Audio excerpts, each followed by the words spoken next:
tugiye kubabwira ku mateka ya Triangle Bermuda. Inyabutatu ya Bermuda izwi kandi ku izina rya Triangle ya Sekibi ni agace kasobanuriwe neza mu nyanja ya Atlantique y'amajyaruguru gahana imbibi na Florida, Bermuda na Puerto Rico.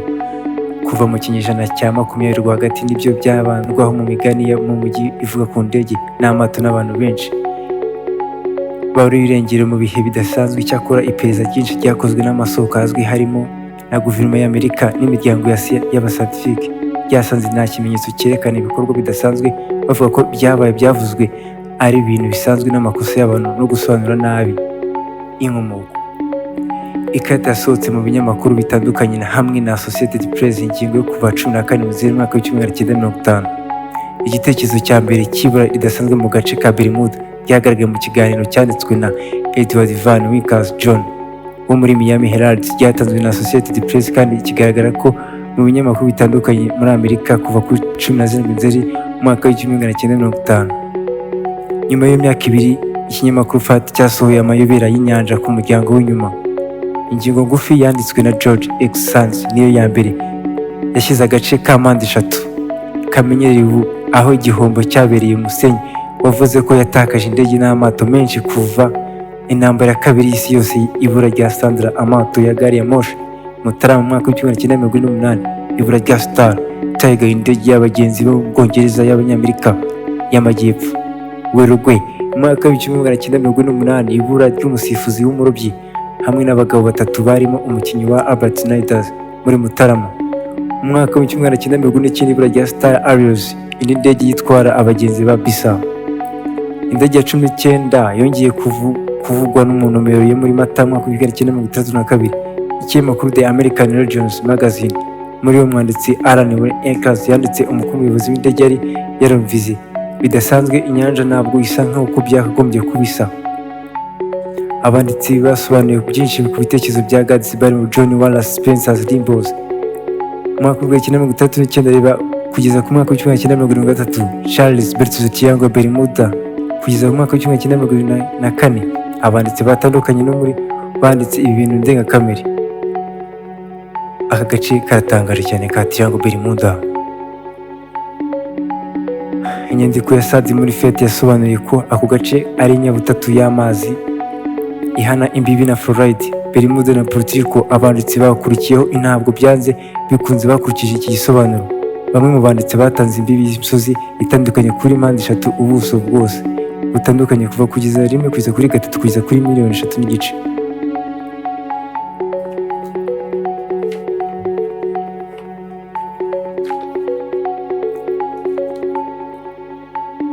Umubare w'amato w'indege byavuzwe ko wabuze mu kariya gace ntabwo byari byinshi cyane ugereranyije mu bindi bice by'inyanja.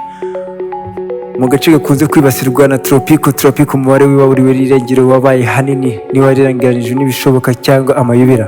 Byongeye kandi Bertuzzi n'abandi banditsi akenshi bananiwe kuvuga ibihuhusi nk'ibi, ndetse rimwe na rimwe bakagiranye no kubura nk'uko byagenze mu bihe bituje igihe inyandiko ziteganya igihe zivuguruzanya. Imibare ubwayo yari yarakabije mu bushakashatsi bwihuse kubura ubwato ku rugerero byavuzwe, ariko amaherezo niba byatinze gusubira ku cyambu bishobora kuba bitari byo. Bamwe bavuga ko baburiwe irengero, mu by'ukuri ntabwo byari amayobera. Bertuzzi yasanze indege n'imwe ikekwa ko yazimiye mu mwaka w'1939. Mu by'ukuri yaguye mu kirwa cya Daytona Beach muri Florida imbere y'abatagabuhamya babarirwa mu magana. Umugani wa Triangle ya Bermuda, amayobera yakozwe akomezwa n'abanditsi baba babengamiriye cyangwa batabizi bakoresheje imyumvire itariyo, ibitekerezo bidakwiye ndetse no kwiyumvisha ibintu. Ibindi bisubizo byagiye biba kuri Triangle Bermuda. Abascientifique harimo Vladimir Dakode ari ububeshe kubigerageza kuri iyo nshingano, akabasha kubyamamaza akabwira abanyamakuru. Niyo yagerageje arabivuga, avuga kuri iyo nyanja Triangle Bermuda n'ibyo gutangaje n'ibyagiye biberanye. Igihe gahunda ya televiziyo yo mu Bwongereza ya 4 ya Bermuda Triangle mwaka w'1992 yakorwaga na John Simone wa muri Girlfriends, irakurikiranye rwa Equinox, isoko y'ubwishingizi bwo mu nyanja. Niba amato menshi adasanzwe yararobye mu gace ka Bermuda Triangle, Lloyd's yiyemeje amato menshi atigeze arohama. Lloyd's nabwo yishyuza ibiciro biri hejuru kunyura mu kariya gace. Inyandiko z'ingabo za Amerika zirinda inkombe zemera umwanzuro wabo. Mu by'ukuri umubare wabwira ababuriwe irengero ugereranyije n'umuto urebye umubare w'amato n'indege zinyura muri kariya gace ka Triangle Bermuda. abashinzwe umutekano ku nyanja nabo ntibashidikanya mu kugaragara inyabutatu bavuga ko ku byabaye Triangle Bermuda bakusanya kandi bagatanga binyuze mu iperereza ryabo inyandiko nyinshi bavuguruza ibintu byinshi byanditswe n'abanditsi ba Triangle. Muri kimwe mu bintu nk'ibi byerekanye no guturika kwayo mu mwaka w'1972 no mu kurohama kw'ikamyo ya Forge. Abashinzwe umutekano ku nyanja bafotoye iyo mpanuka uko byagenze.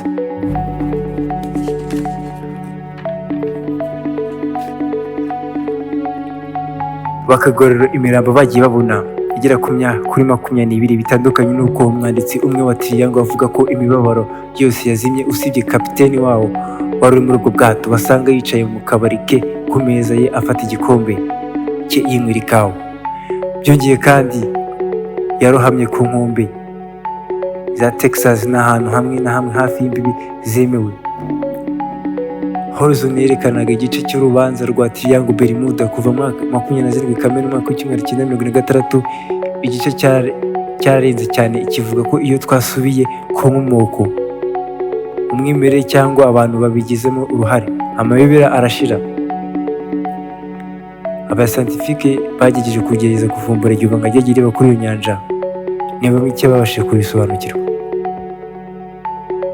Abashakashatsi bashidikanya ko Ernest Travers na Barry Snyders bagaragaje ko uburyo amayobera na paratrons bikunzwe cyane kandi bihunguka byatumye habaho ibikoresho byinshi kugira ngo babashe kubivumbura. Bashoboye kwerekana ku bimwe mu bintu bishingiye kuri paratrons akenshi biyobya ku bitabo by'umwihariko wa televiziyo ndetse n'ibindi bitangazamakuru bishingira ko ibanga rya Triangle ibikoresho byakozwe n'ubushakashatsi neza niba bitanga ku bitekerezo batabishidikanyaho.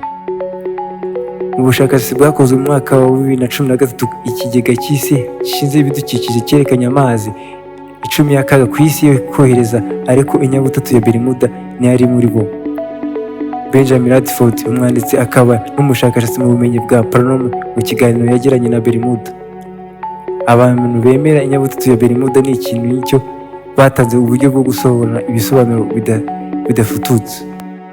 Larry Catchers, umwanditsi wa The Bermuda Triangle Mystery Solvers, yavuze ku birego byinshi byavuzwe na Gaddis n'abanditsi bakurikiyeho byakabije bidashidikanywaho cyangwa badashoboka. Ubwo bushakashatsi bwa Catchers bwerekanye ibintu byinshi bidahuye kandi hagati yabo hakoti ya Bertelsmann, amagambo yavuzwe n'ababyibonera, abitabiriye amahugurwa n'abandi bagize uruhare mu byabaye mbere. Yavuzwe ko manza aho amakuru afatika atigeze atangazwa, nko kubura kwa Yachtman, wa mugabo ku isi yose Donald Crosshard Bertels yari yerekanye ko ari amayobera nubwo hari ibimenyetso bifatika bihabanye n'urundi rugero. Ubwikorezi bw'amabuye yavuzwe na Bertels ko yatakaye nta minsi 3 yavuye ku cyambu cya Atlantique mu gihe yari amaze iminsi 3 itakaye ku cyambu gifite izina rimwe mu nyanja ya Pacifique. Catchers yavuze kandi ku igice kinini cyabaye byakuruye ibirego by'uruhare rw'ibinyabutatu bya Triangle byabaye hanze yacyo. Akenshi ubushakashatsi bwe bwari bworoshye, yasuzumaga ibinyamakuru by'igihe cy'amatariki yabereyeho agasanga raporo ku bintu bishoboka kuba bafitanye isano nk'ikirekire kidasanzwe kitigeze kivugwa mu nkuru zabuze. Yashoje agira ati, umubare w'amato n'indege byavuzwe ko wabuze muri kariya gace ntabwo byari byinshi cyane ugereranyije no mu bindi bice by'inyanja. Mu gace gakunze kwibasirwa na tropiki, umubare waburiwe irengero wabayemo ahanini ntiwagereranyijwe n'ibishoboka cyangwa amayobera. Byongeye kandi Bertels n'abandi banditsi akenshi bananiwe kuvuga ibihuhusi nk'ibi, ndetse rimwe na rimwe bakageranya no kubura nk'uko byagenze mu bihe bituje igihe inyandiko ziteganyagihe zivuguruzanya.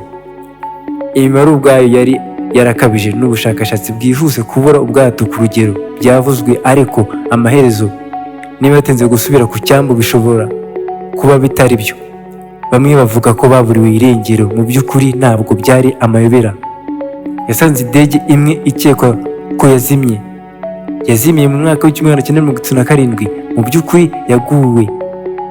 yaguye ku kirwa cya Dalton Beach muri Florida imbere y'abatangabuhamya baburiwe mu magana.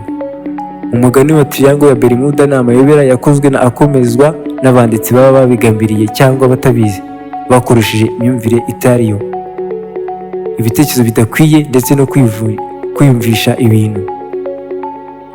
Igihe gahunda yo kuri televiziyo yo mu Bwongereza ya kane ya Bermuda Triangle umwaka wa 1992 yakorwaga na John Simon wo muri Jar Films ku rukurikirane rwa Equinox, isoko y'ubwishingizi bwo mu nyanja Lloyd's, yabajijwe niba amato menshi adasanzwe yararohamye mu gace ka Bermuda Triangle Lloyd's.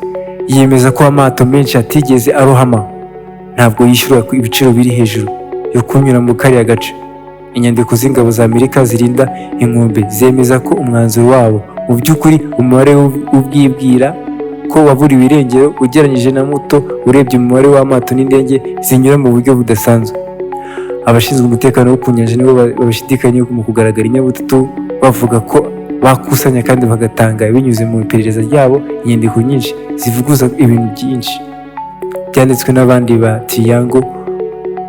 Abanditsi ba Triangle muri kimwe mu bintu nk'ibi byerekanye no guturika mu 1972 no kurohama kw'ikamyo Frog. Abashinzwe umutekano ku nyanja bafotoye iyo mpanuka imaze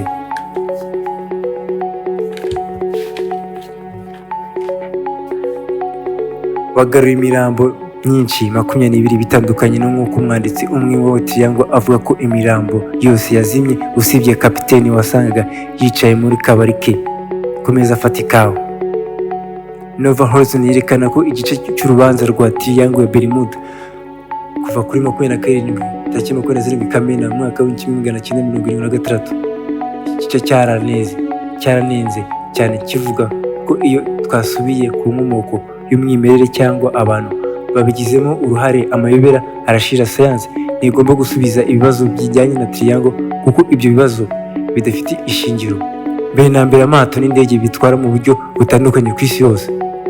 Abashakashatsi bashidikanya ko nka Ernest Tavers 23 na Barry Snagel 24 bagaragaje ko uburyo amayobera na paranormal bikunzwe cyane kandi byunguka ko ibi byatumye habaho ibikoresho byinshi ku ngingo ya Triangle Bermuda. Byashoboka kwerekana ko bimwe mu bintu bishingikira ko paranormal akenshi biyobya cyangwa bidahwitse aribyo ababikora babikomeza kubicuruza.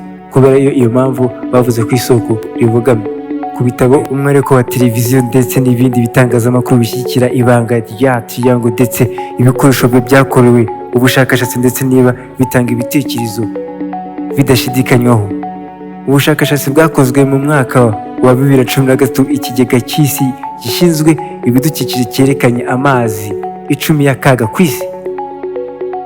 Ubushakashatsi bwakozwe mu mwaka wa 2013 ikigega cy'isi gishinzwe ibidukikije cyerekanye amazi 10 y'akaga ku isi koroherezwa, ariko inyabutatu ya Bermuda ntiyari muri bo. Benjamin Radford, umwanditsi akaba n'umushakashatsi wo mu bumenyi bwa paranormal, mu kiganiro abantu bemera inyabutatu ya Bermuda nk'ikintu nyacyo batanze uburyo bwo gusobanura.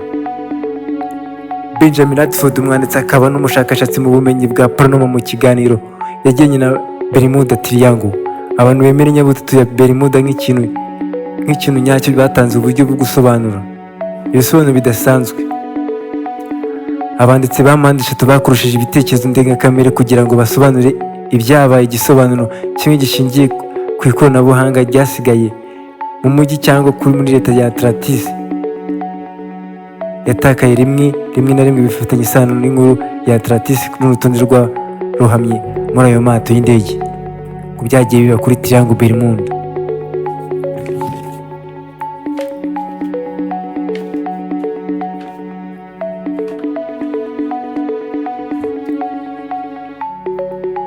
Indege ya 19 yongeye kuvuga mu nomero ya muri Mata mwaka wa 1962. Indege ya 19 yongeye kuvuga mu nomero ya muri Mata mwaka wa 1962. Ikinyamakuru The American Regions Magazine 10 muri iyo umwanditsi wa Alan wa Ekans yanditse ko umuyobozi w'indege yari yarumvise avuga ati ntidushobora kumenya neza icyerekezo icyo ari cyo cyose. Ibintu byo nibi bidasanzwe. Inyanja ntabwo isa nk'uko byagombye kubisa. Umwaka ukurikira Gaddis yaguye iyi ngingo mu gitabo cyitwa Invisible Horizons. Abandi banditsi basobanuye byinshi ku bitekerezo bya Gardis barimo John Weller Spencer Limbo wa Marostis mu mwaka w'igihumbi kimwe magana cyenda mirongo itandatu n'icyenda, reba kugeza ku mwaka w'igihumbi kimwe magana cyenda mirongo irindwi na gatatu. 15 Charles Betts Triangle ya Bermuda umwaka w'igihumbi magana cyenda mirongo irindwi na kane. Abanditsi batandukanye muri banditsemo ibintu ndengakamere. Agace ka mpande eshatu. Kuva Wikipedia Encyclopedia y'ubuntu inyabutatu ya Bermuda izwi kandi ku izina rya Triangle. Nyuma y'imyaka ibiri, ikinyamakuru Fate cyasohoye ko amayobera y'inyanja ku muryango w'inyuma, ingingo ngufi yanditswe na George X. Sands, niyo ya mbere yashyizeho agace ka mpande eshatu kamenyereye, aho igihombo cyabereye umusenyi wavuze ko yatakaje indege n'amato menshi kuva intambara ya kabiri y'isi yaba yose. Ibura rya Sandra amato yari gari ya moshi Mutarama mu mwaka w'igihumbi kimwe magana cyenda mirongo inani. Ibura rya Stars Tiger, indege n'abagenzi yo mu Bwongereza y'Abanyamerika y'Amajyepfo Bisa Werurwe mu mwaka w'igihumbi kimwe magana cyenda mirongo inani. Ibura ry'umusifuzi. Murakoze.